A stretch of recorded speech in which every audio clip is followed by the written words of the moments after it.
what up, guys? How you guys doing? You already know what it is. It's your boy Young. We're at the PodHouse. We're about to have another Young conversation.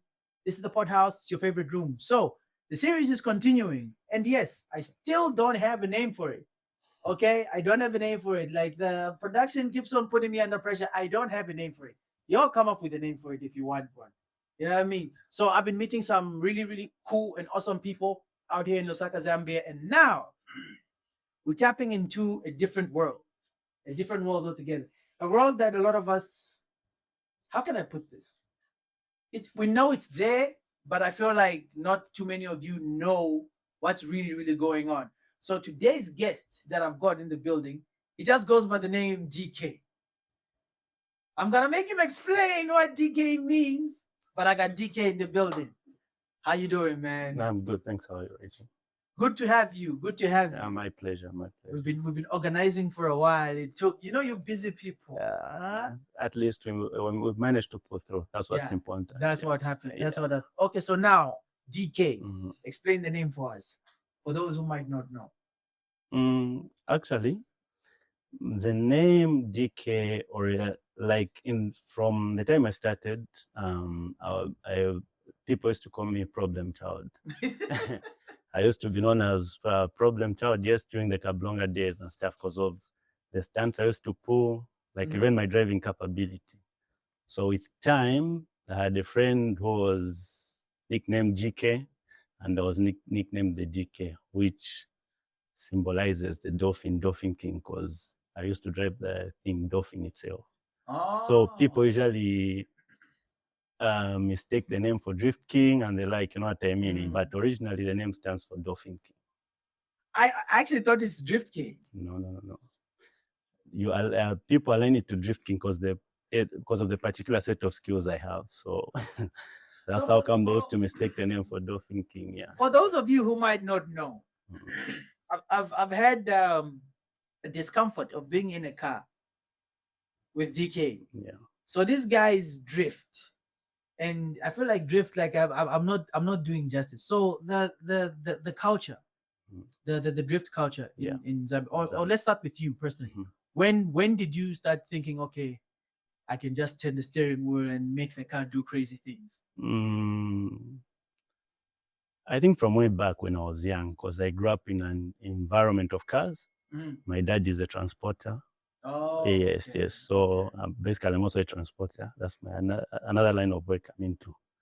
So, I was exposed to cars. I think the people I was found around with. So I think with time, I just had interest and I had a passion for cars. Yeah, I think that's where everything evolved from, and the rest is history. How old were you when you started? Driving, driving or spinning itself. We used to spin, but back then you should understand that there are certain things we never I would say we never had the exposure. We never understood what an LSD was back then, like a lock T was. We usually used to spin any car that even had an open diff, you get it. So as time went by, when I got my E36, I must have some odd videos where we used to spin my cousin's bus, of course. My dad had a fleet. I'm sure we used to play around with one of these cars. Spin a bus? Yeah, we spun a lot of cars. Maybe Mazda Drifter, Nissan Champ. Those belong to friends, of course. But yeah, I think on the lineup, there was a Toyota Cressida as well, Toyota Mark II. But let me say, as time went by, I got myself an E36. Is that the blue one? Yeah, that's a blue one, yeah. So I've had it from, 2012. So it's 2012 till date. I've been using the same spin car. So now what about family? Wow. So let's start with mom. Yes. How does mom feel when she hears stories that no, her son's car is... No, they understand because I think they've seen me. They've seen the nonsense I've been up to, from way back, you get it. So they know what kind of a person I am. And she didn't have any complaints? She didn't give you any speeches? No. Good part is that there were no casualties or injuries. Say, Which is surprising. So now, educate me unless if I'm wrong. Yeah. So you guys have clubs? Yes, we do have clubs. Different clubs. Actually, the first club that was formed, which was BMW Motorsport Club Zambia. My friends, let me say Brian Shower, there's Phil Mumba, and myself, alongside Kafupi, who was my stuntman, co-driver for the longest period of time, came up with the same club, which is BMW Motorsport Club. But as time went by, we later on left the club actually and opened another club, which was G335. Yeah. Also, you left that club, yes, and then started your own. So do you guys? So no, we do get along. There's no bad blood. You know what I mean? We just left it because we thought we became too many. You see, in the beginning, in the beginning when we started that club, we thought recruiting too many people was a plan or a way to grow. But you know, where there are too many people, we've got different opinions and the like. So we decided to branch off and keep the circle small. Yeah. So when that club started, were there other clubs already, or? Yeah, there were clubs have been there.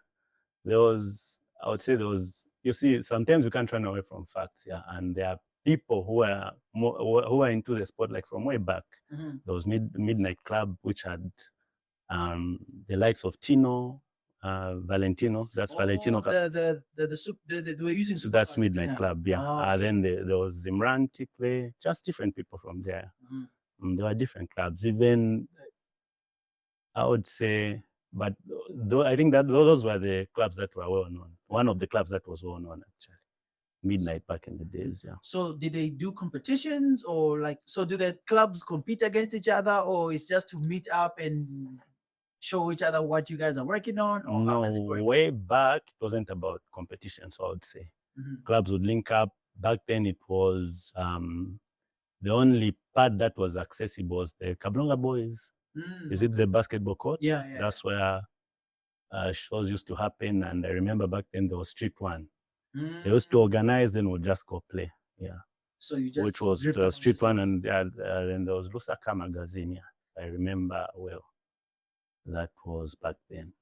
When did it ever become about competition, or it just stayed about? It was, yes. No, they've been. I have been in. I have taken part in maybe 2 competitions before, and in both of them I came out second. Yes, so like I maintained second. The first competition I took part in, I was second. The second one, I was second. You know what I mean? Yeah. So when are you guiding for? No, I decided to stay away from competitions. I think that's from. I have my own personal reasons that's why I decided to think to stay away from competitions. Yes, because I would say, yes, I might have been second, but personally, I thought I didn't deserve to come out second in both, because the nature in which I came out second was more like complicated, you know, like the way elections are. Yeah. So I said with time, I think I just decided to like stay away from taking part in competitions. I would rather go and attend the show and just like freestyle or go there as a guest and attend there to avoid certain things, certain talk and the like. So your own personal club, G3? G335 Motorsport, which comprises of like maybe 6 members. Myself, there's K4, then there's Mr. Kalenga, there's Stephen Mane, there's Brian Shower. Yeah. I think Mr. Mumba is more on, there's Phil Mumba as well, but he took a break from that, yeah. Reasons best known to himself, yeah. So, but we've been pushing. I think last year we had, our club is the only one that hosted like all the events that took part last year. Spin, drift event, we ran all the events. Oh, okay. Yeah. And we had quite some good shows. Like we had, I think one of the, I would say, the one that did it for me was my birthday bash, because we invited some international spinners. We had one of the best spinners from South Africa was Sam. Yeah, the Red Bull back-to-back champion. They would say is the first Red Bull athlete. There was King Katra as well. I think you know Katra. Yes. So like we had the greats at the show. They came. Yeah, they did. They put one. The turnout was massive. I would say it was a good show. The guys put up a good show. And then internationally, because the last time we spoke, you were crossing borders. Yeah. So you travel a lot. So yeah, I do. Which would you say is your favorite international show that you've attended? You see, I would say in South Africa, you wouldn't say you would have your, let me say, favorite show you've attended, because there the spinning is like something that's very huge. I wouldn't even say big, it's huge. Yeah, like just Johannesburg alone, they host a lot of shows. Different clubs as well. Yes. Usually when I'm that side, we're usually found by, it's either on Thursdays we go to Ooze and Smoke. And let me say on Wednesdays, Sunesh has got events that he runs. He runs there's usually what they call Wicked Wednesday. There are drag races. After then there's some spinning as well on that particular day. Yeah. But he was actually the first guy who invited us. We've been invited in South Africa for spin shows. Yes. The first time we went there, Steve, Phil, and myself were invited to go spin from that side. Wow. And yeah, we attended, some certificates were awarded, but we've traveled, yeah. And because of exposure, we learned one or two things. And you said certificates were handed, like small things. Yeah, for attending, like attendance certificates, yeah. And we learned a lot from that. We did learn a lot. Back then, like, he would be comfortable and say a 2.8 is powerful. You know what I mean? But when we crossed over and went that side, we found that the guys were on another level. Yeah, their spin pads are huge. Which will, I think it would be, I would say it's more than the size of a stadium itself. So when you're playing, let me say if I have a 2.8 in Zambia and I only spin like in first gear, find that because the pad is too huge, it gets to a point where a car starts driving instead of spinning. You get it? So from then, that's when like our minds got opened up and we said we need to upgrade in terms of power. And from then, I've been trying here and there to upgrade. My car's been to South like twice. Yes, I've been having a few hiccups here and there, mainly with detonation. But I think we're getting there. As time goes by, I'm getting there. We now have, I would say we've got maybe four cars that have been stroked, like properly done here in Zambia. There's Steve's, which was one of the first to be stroked. It was done in Zimbabwe by Fat Cat Motors. Then there was Phil's is also stroked. It's an E36. It was done in South Africa. Mine was the first to be done in South, of course, which is the blue one. I actually have two. The other one is the King James, which is the E30. Yeah. So production, we need that. Pictures must pop up. People must see, because like you make it seem like you're talking about small cars. These are monsters. Yeah. So like we're getting there. We're getting there. With time, we'll get there. I think the only thing that's been like difficult for us, like to pull through, is we're lacking spin pitches. Maybe we've got, I would say at the moment, there's only, location in Lusaka, I would say one official spin pad that has been authorized. Because that's because of the safety purposes. It's the one that has got barricades in case of an event or an accident. At least no spectator would get hurt. Yeah. What else do you think needs to improve locally to take the sport to a new level? I think if maybe sponsors might come in and maybe build spin pitches, because in terms of skill, like I would say with like what we're working with at the moment, it would be difficult to improve because the pads are too minimal. They're limited, you know what I mean? Yeah.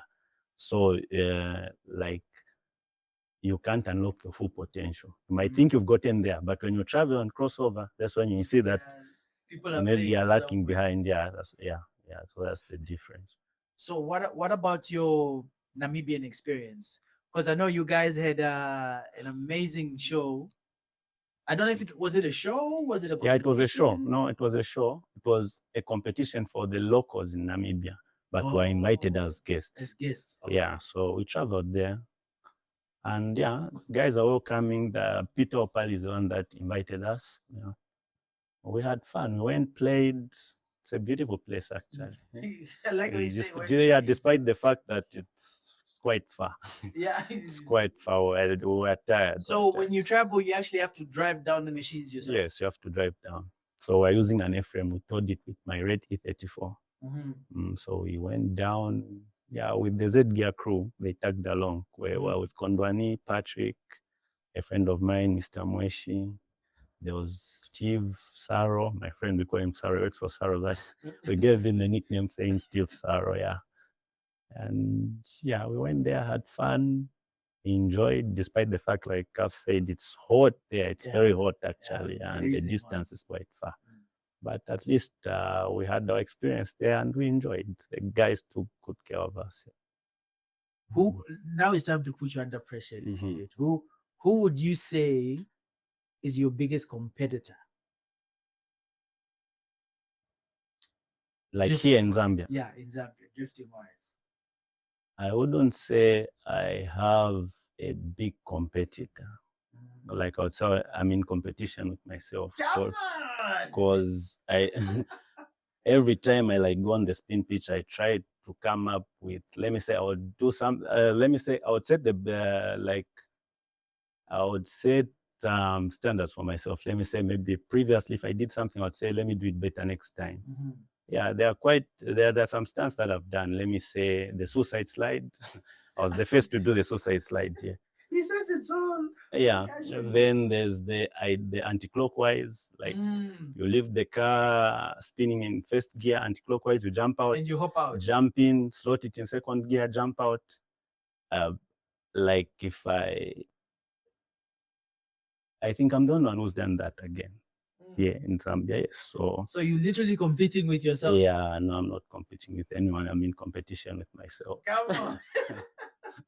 And then in terms of the club, what are your ambitions for the club? Like what's the one thing that you want to achieve with the club that you guys are running? I would say the best thing we'll try to achieve is to pull up good sponsors who would help, you know what I mean? Because let me say, I'll give you an example. If you're inviting someone from, let me say, South Africa, it's quite costly if you're running that budget from the club coffers, you get it. So, but if I would say if there are sponsors out there, it's actually easy because you do not need to depend on get takings and the like. So it eases up your stress. I think that would be just having good sponsorship is one of the things we'd be looking forward to. Would you say that's your biggest obstacle, like your biggest challenge? Actually, it is. Imagine if there are sponsors, you can actually get land. Sponsors might come in, you can do the good part, but where people have got different responsibilities, as much as we might take this as a sport, others are parents, they need to pay school fees and the like. So no one would be willing to cough out money from their pockets to go and invest in spinning, you know what I mean? But if there are companies that have got, companies, they usually have a budget for advertising and the like. So with them, they would pump in and everything would be smooth, like on our end. So this is a big culture in the country, yes? Yeah, it is. We haven't yet gotten there, but it is. I think in South Africa, others even make a living out of it. You know what I mean? It keeps them, like it helps sort out the abuse. But here, for the longest period of time, I think we've been doing it for fun. It's been about fun, not the money. Not the money. Yes, quite right. We might pay some spinners, but I think I've been spinning from way back, like officially since 2012. So I personally understand what another spinner is going through. So even if you host a show, even if you don't make as much, I think the best thing you'll do is to pay the spinners. Because when they bring their cars, a car can die, it can break down at any time because the engines are usually being given high revs, you know what I mean? So anything can happen. So you need to respect the fact that someone is putting in work for someone to just bring the car for it to perform. There's a lot you guys involved. do with the tires. Every time I watch the tires blow. Yeah, it's quite costly. It's quite costly. It's quite costly. So I wouldn't advise, but it's quite costly. it goes into my next question. My next question, like for a kid who's watching, who wants to go into this, what's the advice you'd give him that you never got? No, actually, they are welcome.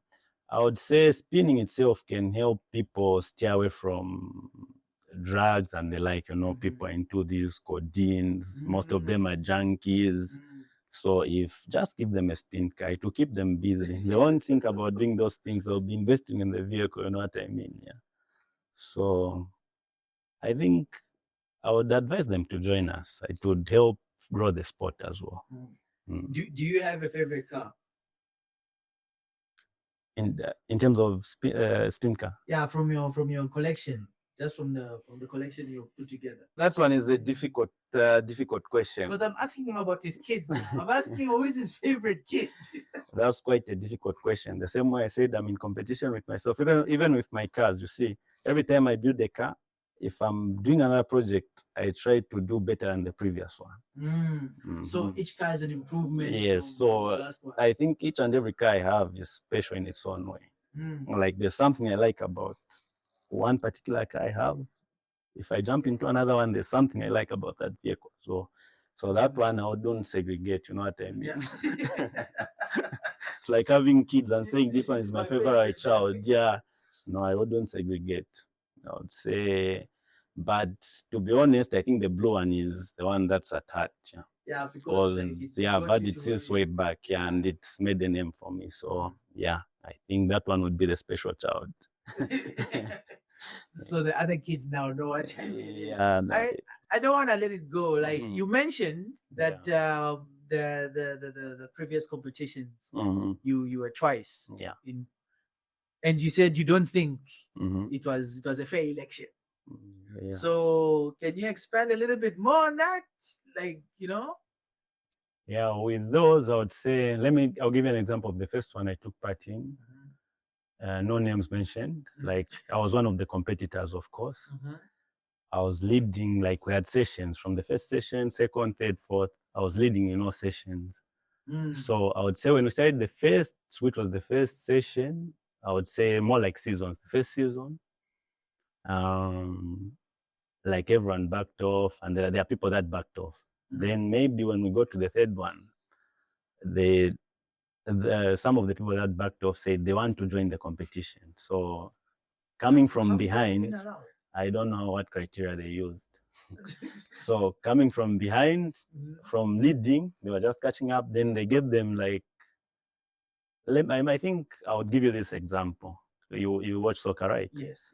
And they would say now it's the English Premier League. The season has kicked off. Then maybe Manchester says they are not taking part in this the tournament. Yeah. So maybe halfway the tournament, then Manchester says want to come back in the tournament. Yeah. And they say, okay, Manchester, you can play in the morning. Then you play you can play alone. Then when you score, they give you points. You know what I mean? Then they say Manchester's got 90 points now, maybe.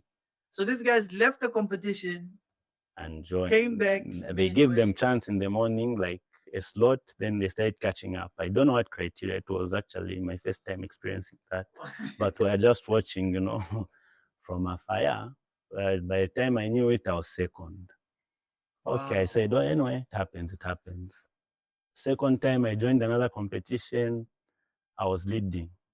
That one was also in sessions. Yeah, so from morning, first one I was leading, second, third, till the fourth one, and I was told to do, I executed my set perfectly well.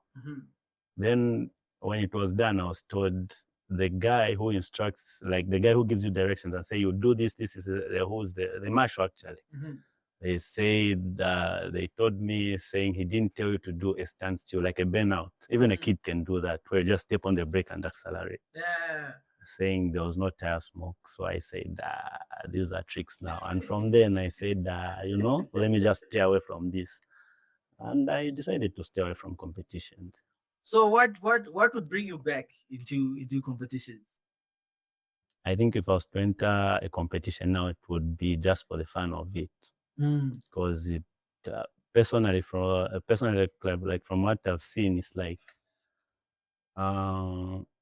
even the judges were not in support, because before we started the competition, we were told that before we announced the results, we will first have a meeting and say if maybe there was something that was like there was some miscommunication or anything, like we ran to. But the next thing we knew was there's a winner, and that was it. Just like that. Yeah, but so you see, for me to maintain, like from the guy that came out second, like the first one I took part in, was third in the last competition, the last competition I took part in. The guy that came out first in the second one was seventh in another competition. So to me, they didn't maintain, and that says a lot. Yeah, it says a lot. The standard was But dropped. away from that, no hard feelings, but these are things that need to be addressed. You know what I mean? Yeah. But I think we move on and carry forward. You know what I mean? Yeah. What's the wildest thing you've seen in, like, whether Zambia or anywhere? Like, what's the wildest stunt you've ever seen someone do with a machine, and you thought to yourself like, okay, that's impressive? Maybe someone coming out of the trunk, like Samsam did in the Red Bull, while the car is spinning. That was quite a dangerous stunt, yeah. But he managed to post it. Yes, out of the trunk. Like underneath where the spare tires, while the vehicle is spinning, then he pops out from there. That's quite, if you're not careful, the car can, yeah, that was quite a dangerous stunt. So for you to say that's a dangerous stunt, then it must be. There are stunts where maybe you can never. Let me say, you don't imagine me doing something, then and then you see someone managed to do this. Yeah, so yeah, that was mind blowing. Actually, I would say mind blowing. That was Samsung, yes. Yeah. I think that's one of my favorite stunts. Yeah. Would you ever do it? I would if I could, but it's quite tricky. Yeah. Okay, so for people watching who want to get into the sport, how does the rating system work, like in competitions, so they can know that they're not getting robbed or anything? How does is it the I don't want to call it the voting process, or like no, actually the judging, I would say they are when they like give you. I would give you an example of it, like a target slide. I would say maybe going around the cone, they would mark. Let me say that within where the cone is, around the cone, maybe there's an area that's painted red. Then there's green, there's yellow. So the closer you get to the obstacle, the more points they give you. Then I would say we're a bit behind in terms of judging because there's a lot involved. The pace in which your vehicle is moving, like the spin car, the tire smoke it's producing. I would give you an example of an event we used to watch back in the days in South Africa. There was an event, So You Think You Can Spin. And there was a time factor as well, where you need to, like how fast you can execute the thing, the task you've been given. That matters as well. Wow. But I've seen competitions like those I've never taken part in, where they say if you make a mistake there, you can still go back and correct it. You can correct a mistake at times. When you fail, they need to give you, if it's 2 points, 2 points, like goes on. That's why if your friend executes it, that's why they regain. Because I believe each and every person has got their strength and weaknesses. You know what I mean? I might be good at entering the kitchen, as they call it. You know what? They would put up, there's what it's called the kitchen when you're spinning. In case you didn't know, yeah. Where you can maybe do a throwback or just swing the tail into the kitchen. They would give you. We're learning together. Yeah. We're learning together. So wait, so there are different objectives. So if they give you that objective, maybe your friend is not good at that. Maybe your friend is good at target sliding. You know what I mean? Yeah. Or maybe I would say they are good at power slides. You can't give other people an option and say no, you can still go back, and maybe if you can't enter the kitchen, you can try it twice till you manage. If you fail, you fail, because those are the rules. That's what differentiates skill from luck. So do you feel like that's what's the difference between I think there's a lot we need to work on. There's a lot, because I wouldn't even pick a random judge who doesn't understand spinning. If we are to have judges, you need someone who's been in a spin car before. They understand what it takes to put certain stunts, or someone, I would even say someone who's been a passenger in a spin car would understand better. It's terrifying, by the way. Yeah, I tried it. Not for the faint of heart. Yeah, it is. But it's a very safe sport, I would say. Me since 2012, I would say I've never had a serious sprung or an accident. So I would say, yeah, so it's not dangerous. It's not dangerous at all. And then engine-wise, what would you say is your, so I need you to speak car now. Car, yeah, okay. Speak car for those who I think from way back, before I even got my 36, we would watch videos on YouTube with the likes of Magesh. I think, Magesh Ndala. Yeah. My favorite engine was actually the M20. Okay. But I grew up spinning in a multi-valve. I do have both. I have an M20 and a multi-valve. Both of them were done in South Africa. But I believe an M20 is strong, it's got nice sound and the like, but a multi-valve is more like a savage of an engine. You know what I mean? It's got that punch. Immediately accelerate, it responds. There's a big difference. Even an M20 is a good engine, yes, but the multi-valve is just different. Because I've had the taste of both. So that's the one you place Yes, yeah. Okay, James, hit us with socials. How do people get in touch with King James? Okay, on Facebook, I go by the name, my page is the DK, actually. I want to say, big homie, thank you so much. Until the next time, that is loud.